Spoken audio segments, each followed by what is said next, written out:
브로드웨이의 화려한 뮤지컬과 최첨단 AI가 만들어낸 예술작품.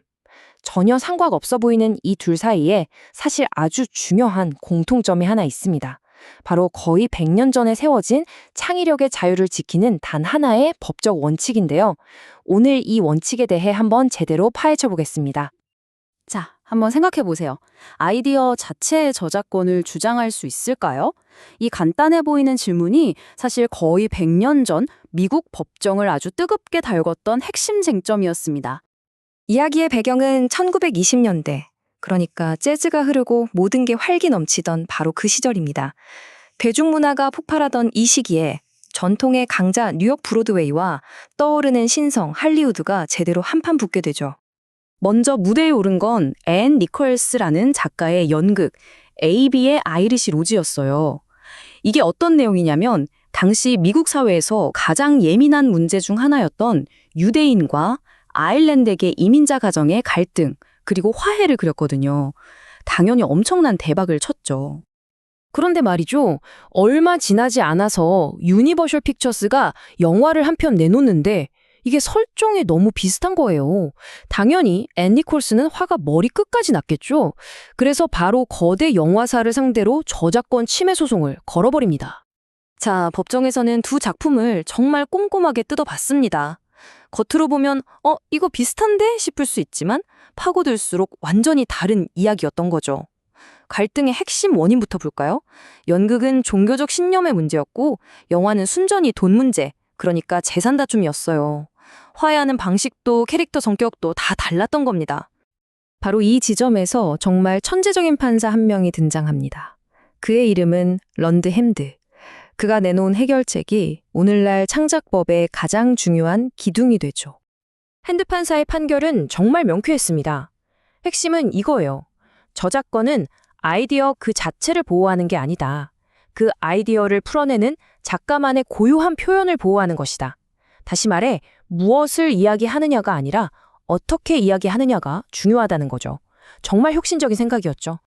이 원칙은 아주 쉽게 설명하는 게 바로 이 추상화 사다리입니다. 한번 보세요.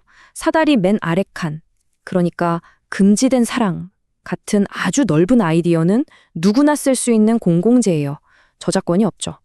하지만 사다리를 한 칸씩 올라갈수록 이야기는 점점 구체적이 되잖아요. 구체적인 줄거리, 인물들의 대사, 작가만의 묘사. 이렇게 작가의 고유한 표현이 짙어질수록 법의 보호는 훨씬 더 강력해지는 겁니다. 근데 여기서 끝이 아니에요. 이 판결은 한 걸음 더 나아가서 모든 창작자들이 함께 쓸 수 있는 공용 도구 상자라는 개념까지 만들어냅니다.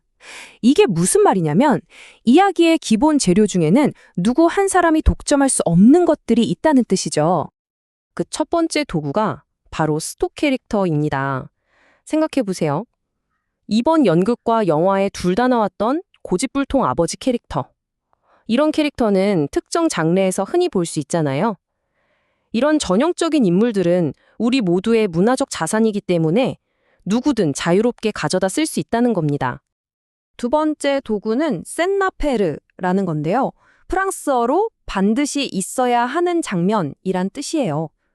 예를 들어 서부 영화를 만드는데 마지막에 주인공이랑 악당이 총싸움 결투를 해요. 그렇다고 해서 결투 장면, 아이디어를 독점할 수 있을까요? 말이 안 되죠. 이렇게 특정 장르에 꼭 필요한 장면들은 저작권 보호 대상이 아니라는 겁니다. 그러니까 정리하자면 이 스톡 캐릭터와 센나페르는 모든 창작자들을 위해 열려있는 공용 도구 상자 같은 거예요. 법은 이 기본 재료들을 누구나 쓸 수 있게 놔둠으로써 더 다양하고 새로운 이야기가 계속해서 태어날 수 있는 자유를 보장해주는 셈이죠. 이 100년 전의 판결 하나가 남긴 영향력은 정말 어마어마합니다. 법정을 넘어서 뮤지컬, 소프트웨어, 그리고 오늘날 가장 뜨거운 디지털 시대의 창의성 논쟁에까지 아주 깊숙이 영향을 미치고 있거든요. 가장 유명한 예시가 바로 웨스트 사이드 스토리죠. 이 작품은 누구나 쓸 수 있는 로미오와 줄리엣의 아이디어, 그러니까 원수 집안 자녀들의 비극적인 사랑을 가져왔어요. 하지만 배경을 1950년대 뉴욕으로 바꾸고 인물들을 라이벌 갱단으로 설정하고 뮤지컬이라는 새로운 옷을 입혔죠. 그 결과 완전히 새롭고 독창적인 법의 보호를 받는 표현이 탄생한 겁니다. 이 원칙이 어떻게 진화해왔는지 한번 볼까요?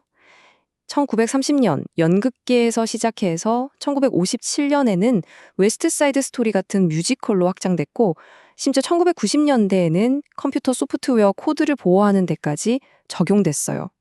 그리고 지금은 어떻죠? 바로 인공지능 AI가 만들어내는 창작물을 둘러싼 법적 논쟁의 가장 핵심에 이 원칙이 서 있는 겁니다. 결국 모든 것을 관통하는 핵심 원칙은 이겁니다. 아이디어는 모두의 것. 하지만 그것을 표현하는 방식은 당신의 것. 이 간단하지만 강력한 원칙이 바로 창의성의 엔진이자 혁신을 가능하게 하는 토대인 거죠. 지난 100년이 넘는 시간 동안 바로 이 원칙 덕분에 이야기의 기본 재료들은 특정인에게 독점되지 않았습니다. 덕분에 창의성은 멈추지 않고 계속해서 진화할 수 있었던 거죠. 하지만 이제 우리는 완전히 새로운 국면을 맞이하고 있습니다. 인공지능 AI가 인간의 아이디어를 받아서 스스로 새로운 표현을 만들어내는 시대가 왔잖아요. 자, 그렇다면 이 창작물의 저자는 과연 누구일까요? 아이디어를 던져준 인간일까요? 아니면 그 아이디어를 구현해낸 기계일까요? 1930년에 그어졌던 이 명쾌한 선은 이제 런드랜드 판사조차 상상하지 못했을 거대한 시험대 위에 오르게 된 겁니다.